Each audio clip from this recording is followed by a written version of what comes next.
दोस्तों, आज फिर उम्मत मुस्लिमा के सबसे बड़े लीडर पाकिस्तान के साबिक वज़ीर-ए-आज़म फाउंडिंग चेयरमैन पाकिस्तान तहरीक इंसाफ इमरान खान साहब का साइफर केस चल रहा है।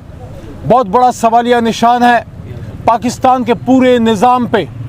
बहुत बड़ा सवालिया निशान है कि क्या 22 करोड़ का लीडर, उसको ये हक हासिल नहीं कि मुल्क के मफाद में जो फैसला है वो करे। क्या 22 करोड़ अवाम जिस आदमी को मैंडेट देती है, जिसको वज़ीर आज़म पाकिस्तान कहता है, उसको किसी और ने बताना है कि नेशनल इंटरेस्ट क्या है? आप वज़ीर आज़म पाकिस्तान का ओथ उठा के देखें, उसमें इस बात का यादा है, जिक्र है कि वो डिसाइड करेगा 22 करोड़ अवाम की जानिब से कि मुल्क का इंटरेस्ट क्या है।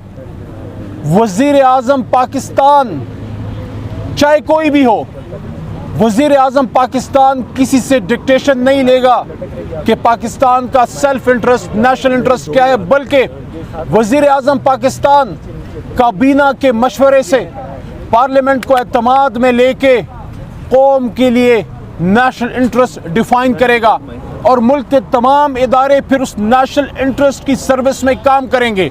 यही वो डायरेक्शन थी, यही वो फैसला था, यही वो पॉलिसी थी जो मोहम्मद अली जिन्ना ने 1948 में डिफेंस कॉलेज में जाके, स्टाफ कॉलेज में कोयटा में डायरेक्शन दी थी कि we civilians make the policy of Pakistan. और जितने डिफेंस फोर्सेस हैं, सिविल मिलिट्री के इदारे हैं, उन्होंने उसको फॉलो करना है। तो इमरान खान साहब साबिक वज़ीर आज़म पाकिस्तान ने फैसला किया कि पाकिस्तान के ख़िलाफ़ जो बैनुल-अक़वामी मुदाखलत हुई, उसके ख़िलाफ़ उन्होंने कौम को एतमाद में लेना था और उन्होंने एतमाद में लिया। आज एक झूठ का पलंदा उनके ख़िलाफ़ चल रहा है। चूँकि केस चल रहा है, केस के इंटरनल डिटेल पे बात नहीं करूँगा, सब झूठ है।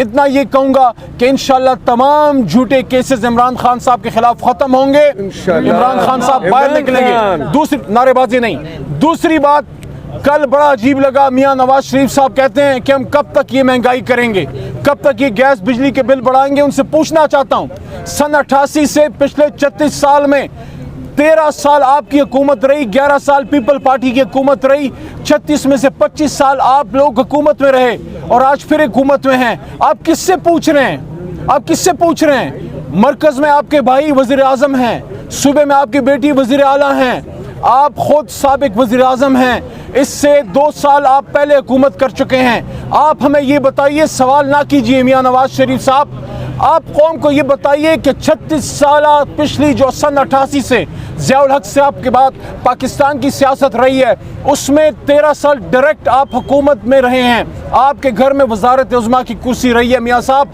आप इस कौम को बताएं कि इस कौम की बुरी हालत क्यों है, इस कौम को क्यों IMF के पास जाना पड़ रहा है, इस कौम का बच्चा बच्चा क्यों मकरूज़ है। आज रमज़ान के इस महीने में लोग खुदकुशियाँ कर रहे हैं। आज सोच भी कोई नहीं सकता कि अपने घर के तमाम अफराद के लिए नए कपड़े कोई सी सकता है, बच्चों के लिए नए जूते ले सकता है, ख़वातीन घर का खर्चा चलाने के लिए परेशान है, मजदूर खुदकुशियाँ कर रहे हैं। इस हालत में मियाँ नवाज शरीफ साहब, आप पे एक सवाल बनता है, अगर आप वाकई कौम के हमदर्द हैं या थे, या आप अपने आप को डेमोक्रेट कहते हैं, आपको अपना मैंडेट कौम का वापस करना चाहिए था। अगर आप सिर्फ इतना कह देते कि लाहौर की अवाम ने मियाँ नवाज शरीफ पे एतमाद नहीं किया, डॉक्टर यास्मीन राशिद पे किया है, तो आपकी इज्जत बढ़ती। लेकिन आप लोग हमेशा इख्तिदार के सिंहासन के पीछे लगे रहे, चाहे किसी भी सूरत में हो, आप लोगों को इख्तिदार चाहिए। इसीलिए मैंडेट की वापसी पे जो हमारा दावा है, इंशाल्लाह वो हम पूरा करके रहेंगे। इमरान खान साहब भी बाहर निकलेंगे और मैंडेट की भी वापसी होगी इंशाल्लाह।